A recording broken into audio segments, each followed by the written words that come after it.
क्या आप भी इस प्रकार जो है डेस्कटॉप पर बहुत सारे फ़ोल्डर और फ़ाइल को एकत्रित करके रख लेते हो जो कि आपके लिए काफ़ी इम्पोर्टेंट होते हैं? तो यहाँ पे सावधान हो जाइए क्योंकि ये जो डेस्कटॉप है वो ऑपरेटिंग सिस्टम यानी सी ड्राइव में स्टोर होता है। जब भी आपका ऑपरेटिंग सिस्टम करप्ट होता है यानी कि जो भी आपका ऑपरेटिंग सिस्टम है वो फ़ॉर्मेट होता है या सी ड्राइव को फ़ॉर्मेट किया जाता है तो ये डेस्कटॉप ऑटोमेटिक जो है डिलीट हो जाता है। इसका मतलब है इसमें स्टोर सारी चीज़ें जो भी आपका इम्पोर्टेंट डाटा है वो डिलीट हो जाएगा।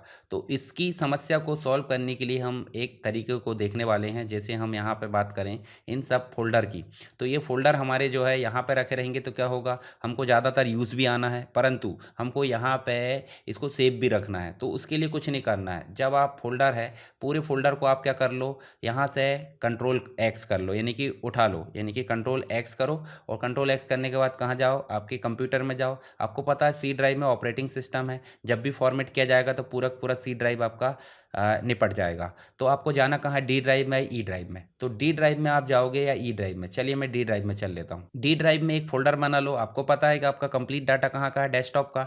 तो चलिए मैं डेस्कटॉप के नाम से बना लेता हूँ। ये डेस्कटॉप नाम से मैंने फ़ोल्डर बनाया, उसको डबल एंटर करके मैंने ओपन कर लिया और यहाँ लाके मैं सारे फ़ोल्डर को पेस्ट कर दूँगा। तो देखिए डेस्कटॉप पे एक भी फ़ोल्डर नहीं है। तो एक भी फ़ोल्डर नहीं है तो ये फ़ोल्डर आप बार-बार जाकर यूज़ करोगे कि इसमें दिस पीसी में। मान लो आप यहाँ गए और यहाँ गए डी ड्राइव में, डेस्कटॉप में गए, तो इतने सारी प्रोसेस हो रही है तो इसमें तो आपकी दिक्कत हो जाएगी। तो यहाँ पे आपका जो डाटा है वो दिख नहीं रहा है और यहाँ आपको यूज़ करना है। जब यहाँ रखोगे तो डिलीट हो जाएगा और यहाँ रख रहा है तो लंबी प्रोसेस हो रही। तो कुछ नहीं करना है, इनकम्प्लीट को आपको ऐसे करना है, राइट क्लिक करोगे। देखिए यहाँ ऑप्शन आ रहा है इस प्रकार के। अब ये ऑप्शन विंडोज़ 11 के हैं तो आप शो मोर ऑप्शन कर लो। आपको कुछ इस प्रकार का ऑप्शन दिखेगा जिसमें सेंड टू दिखेगा। सेंड टू में एक ऑप्शन आएगा जिसका नाम है डेस्कटॉप क्रिएट शॉर्टकट। जैसे आप इस पर क्लिक करोगे तो आप देखो ये जो सारे फ़ोल्डर है इनकी एक जो है शॉर्टकट बनकर तैयार हो गई। देखिए ध्यान से यहाँ पे, जैसे मान लो इसको मैं फिर से इधर रख लेता हूँ। अब जैसे रखे थे वैसे आप रख लो, कोई दिक्कत नहीं, जहाँ रखना है।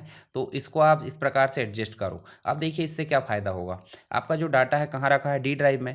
डी ड्राइव में रखे होने के बाद भी आपको कहाँ यूज़ करने मिल रहा है, आपको डेस्कटॉप पे मिल रहा है। अब देखिए ये जो हम ओपन करेंगे, जैसे हमने थंबनेल ओपन करा तो ये थंबनेल है वो कहाँ ओपन हो रहा है, देखिए यहाँ देखिए this PC, D drive, desktop, thumbnail.